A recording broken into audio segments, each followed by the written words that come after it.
Because unless you understand the nature of the crisis, unless you diagnose the crisis, you do not know how to address the crisis. It is as good as addressing a disease by going to the source. Now, what is the crisis about? The crisis is not, friends, pertaining to economic resources. The crisis is not, it is not an economic crisis. It is not a crisis in science and technology, because science and technology today, the crisis is the crisis born out of science and technology. We should be very careful about it. Man is empowered by science and technology. What is empowered by science? Science gives us knowledge, principles. But the principles are applied, that is technology. So science gives us knowledge and technology gives us know-how. And we are so very empowered with our knowledge and know-how that itself has become a problem for humanity. That is why the scientists say, let us stop science. Man must learn how to live with science. It is not enough that we are empowered. It is not enough that you give a knife to somebody. You must ensure that the person knows how to handle a knife. It is not enough that you give your daughter or daughter-in-law a cooking gas. You must ensure she must know how to handle the gas, otherwise she will burn herself. So, man is empowered. But empowerment is not enough. Unless and until you have a direction, unless and until you know how to use it. It's a very sharp knife in the hands of a surgeon can help him to undertake the surgery and restore health to the patient. The same knife can also cut neck, cut throat.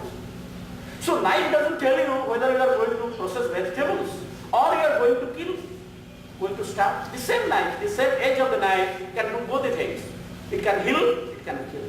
So the science and technology, it's a mere power. It doesn't have direction. Whether you are going to use nuclear power to produce bombs and destroy civilizations or countries, continents, or you are going to give electricity to the last village of your country. It's a choice of yours. The nuclear power itself won't tell you, because the mere power is a mechanism. That is why they say science is a mere mechanism. Science is rich in mechanisms but poor in purposes. Science doesn't tell you how you're going to use it, it gives you power. The same electricity can help you to freeze something in your freezer, and it can also heat in the oven. By this you can cook. The same power. From the same clock you get both things. You can heat, you can also make things cool. So the science and technology, now the greatest problem of humanity is that the man does not know how to employ this power. Why? Because though we have scientifically and technologically developed, we could not develop the appropriate understanding of life, appropriate socio-economic ideology or ideas or vision. We do not know how to live with it. The problem is, the million-dollar question is that I have technology, we have science, we have technology, we do not know how to use it. The same technology is used by the extremists. Now the problem of extremists which haunts the whole humanity, the people across the globe, is this, that they are using the technology to destroy. So it's a clear indicator that technology is not enough. We must know how to live with technology. And so this is so today the crisis is the crisis of values, the crisis of purposes, the crisis of direction. Friends, unless you know what is your goal, how do you know what is your direction? Because direction defines your relationship with the goal. Pierre Sarkar says that mere movement is the want of existence, but mere movement is not progress. Somebody is going up and down in the hill whole day. Can you say that he has a progress or he has retraced or regressed? No. Unless the goal is fixed, you do not know where you are progressing, because movement towards the goal is progress. So today the crisis is this, that man does not know, even the development engineers do not know what for the development. And there is a prediction that unless man takes lessons from his follies, the civilization will die under the dead weight of development. You have only concrete jungles, you have no fresh air to breathe, you have no fresh air to drinking water. That's the prediction of Pierre Sarkar, that the future humanity is going to face the drinking water crisis. Because underground water is dwindling, the level is dwindling, and it goes beneath 25 feet. Read his articles, on farming, his articles on farming. Now if it goes 25 below, then it will be turned into desert. We are draining out the underground water. That is why I say that the underground water has to be sparingly used. Because after all, what is this planet? What is this earth? It is it is a mass which is moving in space, having limited coal or limited oil and limited natural resources. And we are all going at the speeding at the speed of 35 kilometers per second in the space. We should not forget it. We do not have unlimited natural resources. But what we are trying to do is that which nature preserved for 3 million years, we are going to exhaust in 300 years, another 25 years, or what will be. Maybe that man will invent alternative energy. But the fact remains that the natural endowments are limited and we are going to exhaust it. Now friends, if this value, I don't take, I'll take 50 minutes, can I use a take up? Now this is a value crisis. Now the point is, if the crisis is a crisis of values, a crisis in human psyche, how to overcome it? What is the cause of the crisis? I'll take another 10 minutes. I'll try to confirm this time given to me. Now you see, if this is the crisis, it is not a crisis of economic resources. As Gandhi has said that nature has enough for our need, but hardly enough for our greed. So the scarcity that we find is an artificial scarcity. The world's wealth is, entire wealth is owned by 60 houses, 30% of the wealth. So the scarcity is not a scarcity of economic resources. The crisis is within, this crisis is human psyche. But what is the cause of crisis? Two things. First is that man doesn't have proper understanding of what he is, what his relationship with the world is. For quite some time, till upward of course, like the realization that I am not everything, man has been thinking that he is the end and everything else is for him. Everything else has means value and we have an end value. Since man is most developed, man is intellectually most developed, he is the most developed creature, therefore he thinks that animals are for them, plants are for them, the forest is for them, the river is for them, everything is for man. This we call the anthropocentric bias, man-centered bias. Man thinks that since I am more intelligent than others, yes, it's a fact that man is more evolved in the hierarchy, man is more evolved than others, but that doesn't entitle him to exploit others. Just as if a person in a family, if he is more developed or more educated, it becomes his bounden duty to take care of others who are less developed, marginalized. Similarly, friends, human beings are most developed creatures. Sometimes that gives them an arrogance that the forest is for man, everything is for me, I am the end, everything the means. It has led to exploitation of man, of the non-human resources. What has happened? Now understand the cycle of season is disturbed. Everything is, now people talk of ecological crisis. They denuded the forest, now they are thinking of afforestation. They feel that yes, let me plant a tree because he is as much my neighbor as my human neighbor because I cannot live without oxygen. So there is a belated, now how does man understand it in two ways? Either by committing mistakes or following the righteous ways. And most of them, by and large, human beings commit by committing mistakes, learn by committing mistakes. So man is paying a heavy price for ignoring the interests of the non-human world. Pierre Sarkis says, they never take anything as having only a means value. Apart from its relevance for you, it has its right to existence. It's called intrinsic value. One is utility value. The tree has a utility value for us because we make benches, furniture, everything. Apart from that, supposing I have alternative ways of making furniture, trees have right to existence because by existing there, it contributes to the total harmony.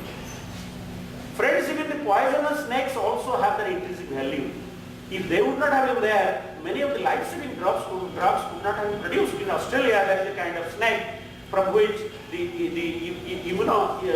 drugs to arrest the immunodeficiency created. One injection costs 75,000. That is prepared out of a deadliest snake in Australia. Now they are breeding the snakes, otherwise this medicine cannot be prepared. So the point is, we have a wrong feeling. I am trying to diagnose the crisis. Man thinks that he is the end, everything is for man. We have to give up this vision. We have to understand that everything is, we are more dependent on nature than nature is on us. Friends, there is a book called The Little Things That Run the World. In that book, The author says, if the whole humanity dies, human beings die, the world will continue.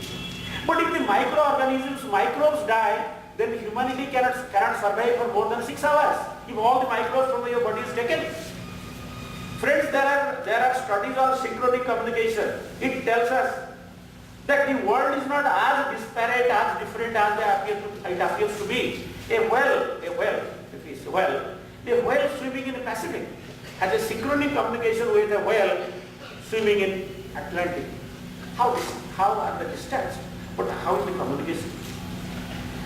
A small plant in the ocean floor, the growth is stimulated by moonlight. So 15 days it grows, and 15 days the growth of the plant on the ocean floor is arrested. Look at the relationship.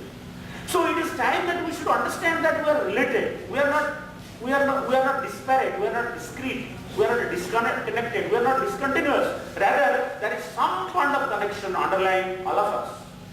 So we never care how much we are dependent on nature. The sunshine, the shower, the sun and shower, the soil that grows our food. How do we survive? Have you ever had any feeling of indebtedness to the nature? Never. Because we take things for granted. Friends, if the earth is moving, if somehow the orbit is changed and you do not know when the sun is rising, all your developments, everything, planning, aesthetics, the music, dance, everything will come to an end. Because everything takes place the exact time earth moves with the exact velocity. That is why 100 years ahead you know when the solar eclipse and the lunar eclipse will come. Nature is uniform. You see, suppose you plant one seed, you get only one. You plant one seed and it gives many. Nature is bounteous. What we have done? We have alienated ourselves from nature. We have exploited nature. That is why, friends, there is a scarcity. Today, one of the greatest issues that confronts humanity is loss of biodiversity. We are losing certain species. First losing the species. Who has done it? It is man and man alone. So we should remember that it is only a man who can go against nature. Animals can never go against nature. Birds, plants, they have that time for animals. They have that time for mating and begetting. And in a particular season, particular fruits come. They do not appear in season and out of season. It is only human beings, because of the intellect, that he can intervene in nature and he can do things which is detrimental not only to the interest of the non-humans, but also in the long run to his own interest. So that is why, friends, intellect which has given science and technology, it is double-edged sword. It can be used and it can be misused. So this is the cause of the crisis. Another cause of the crisis, as I told you, we must understand that things in this world, this is like a labyrinth, just like a sweater. But at one point it severs, then the whole sweater becomes weak. So we are connected, we live in an interconnected universe. And we are interdependent.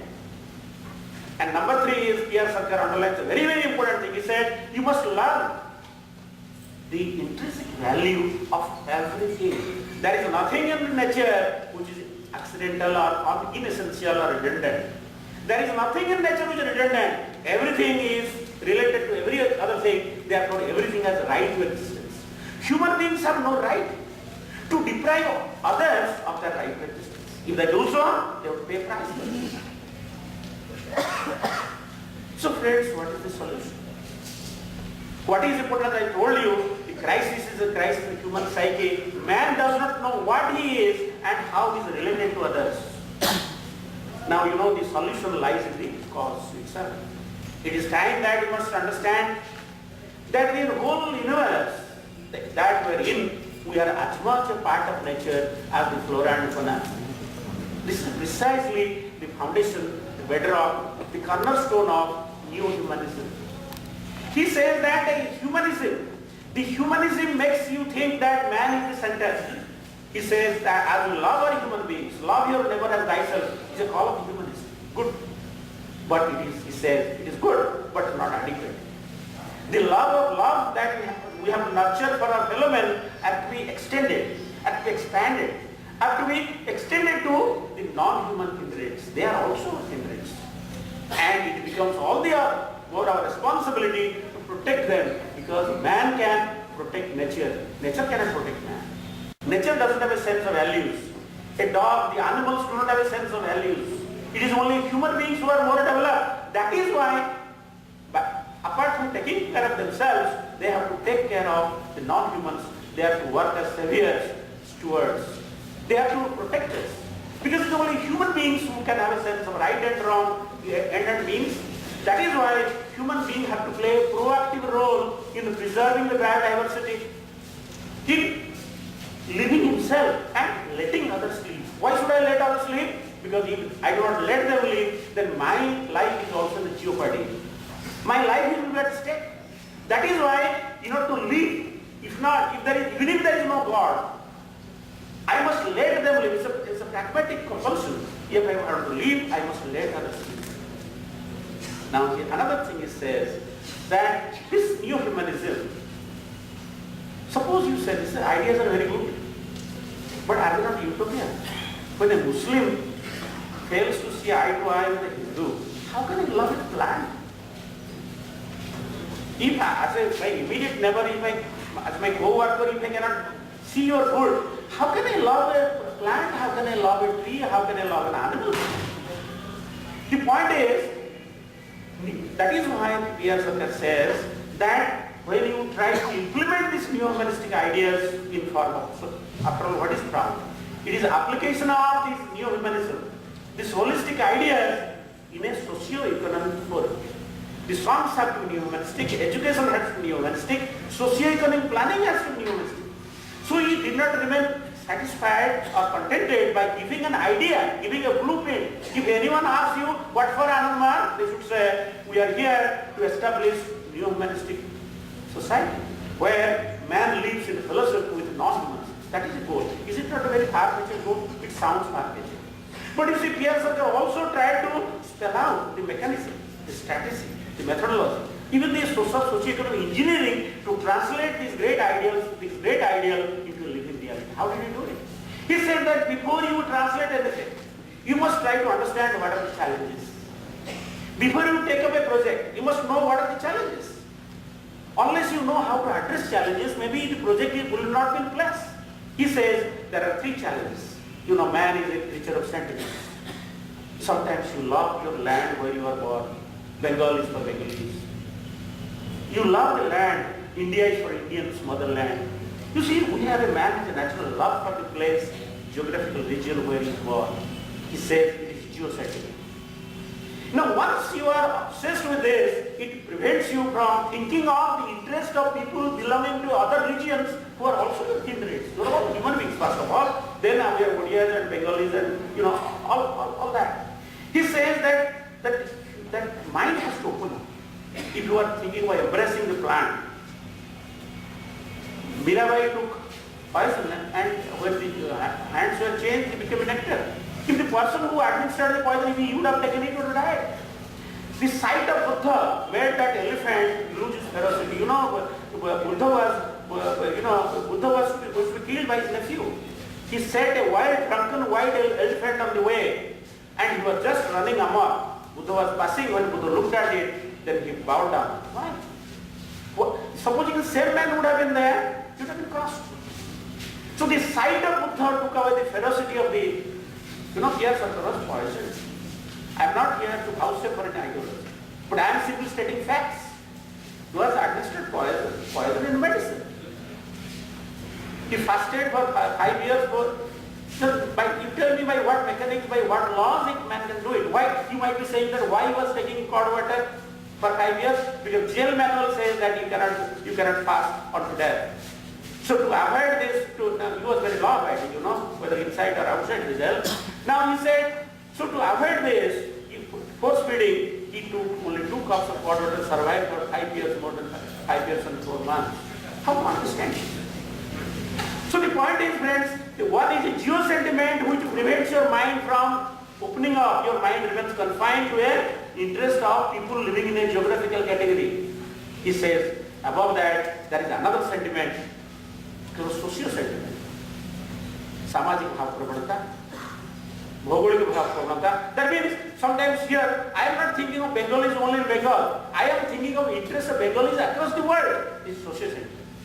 Hindu Hindus of the world unite. I'm quoting from that book. Hindus of the world unite. Muslims of the world unite. This is a call of these people who are, who are obsessed with socio-sentiment. He said, socio-sentiment is higher than geo-sentiment, but more dangerous. All communal riots, communal feuds arise because they take their inspiration from the socio-sentiment. Dangerous. Why should we think of the interest of Bengalis across the world? We should embrace the whole humanity in our, that is the spirit of humanism.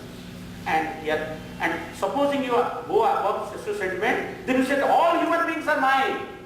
It's a human sentiment. He said that is also limiting your mind, because if you think of interest of only human beings, then you are ignoring the interest of the non-humans. A humanist has to extend his mind to the non-humans so that he feels himself identified with the rest. Isavasya, without Samad Acharya was telling, Isavasya, what does mean the beginning of the opening verse of the Upanishad? That everything is pervaded by Brahman. So, but how to do it? He says, to overcome the sentiment, he gives different, you can go beyond your sentiment by study, by developing rationality. Then you can go beyond human sentiment by developing, spirituality. I'm not going to details of it, time is running out. But one thing I should like to underline, that friends, we have all minds, we have all physical structures, but we are all different. Why? We are different in respect of our psyche. Maybe I am thinking of only of my children. You are thinking of only of your group or your society. Here is a man who is thinking of the entire state. So that is how, friends, our human psyche, as it expands, as it constricts, man becomes more and more material, matter-bound, more and more individualistic. So new humanism is possible. First of all, the new humanistic awareness is to be there. But how to bring about the awareness? That is why he gave spiritual content. Perhaps I have been exposed to different systems of meditation across the extended project with all kinds of behavior. My childhood I had a passion. But I found that this is a system of meditation. If one is established in the process, it expands your mind. The first expression of spirituality, it expands your mind. When your mind expands, the small things do not preoccupy you. The sentiments break away. The hold of the sentiments get loosened. Whether it's your sentiment or social sentiment or human sentiment, if a plant is crossed, you feel unhappy. A living plant is crossed. I'll give an example. I gave you that example last time, but that is uppermost in mind. I'll give you an example of the life of Sri Sarkar. It was like garden, he used to love plants. That way all workers used to get plants from overseas countries. And every, sometimes he used to ask the botanical garden whether they have this species or not. If they don't have, they donate them. He used to donate plants to different schools. After 2 months, you will inquire, what about the health of the plant? Look at the concerns. One day I was there in Lake Garden, and all of a sudden he was annoyed. What is the reason? Then there was a worker in garden in charge, and he says that, why is it that this plant is not watered? There is no water in the plant, it is drying. He said, Baba, this is an ordinary plant. What do you mean? They can very annoyed. What do you mean the ordinary plant? It has a right to grow, it has a life of its own. When you were watering the neighboring plant, could you not feel the suffering of the plant? Look at this. And a instantiation, existential expression of new humanism. That was, he was trying to open up our mind. Look, it's not a mere plant, it has right. You may consider it ordinary because it is rare or it's not relevant for you. But for a plant, he says that you are killing a fish, you are killing a goat. You should remember that the life of a goat is as dear to it as the life to yourself. If there is a little pinprick or ant bite, you feel unhappy. But if you take an animal and butcher it without carelessness, because our mind is crude. So the crudeness of mind can be overcome through spiritual practice. Through spiritual practice, the first expression of Vistara, I don't have time to tell you, then Rasa, then Seva. When your mind expands, you cannot but identify yourself with the other.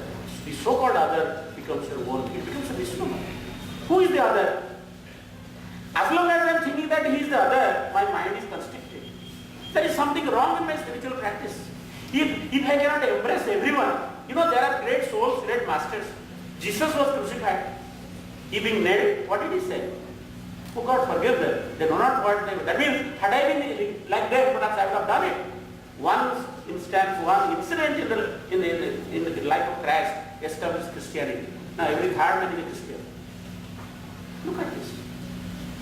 That is why new humanism, in theory it is all right, but new humanism, in order to be grounded, there must be new humanists.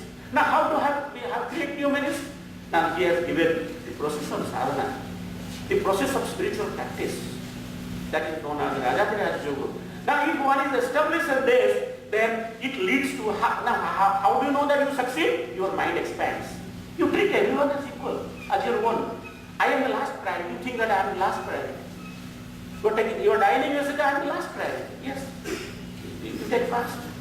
If somebody injures somebody, you feel hurt. Just like that great saint who was being driven by a chariot, and the horses were being beaten, and there were impressions on his back.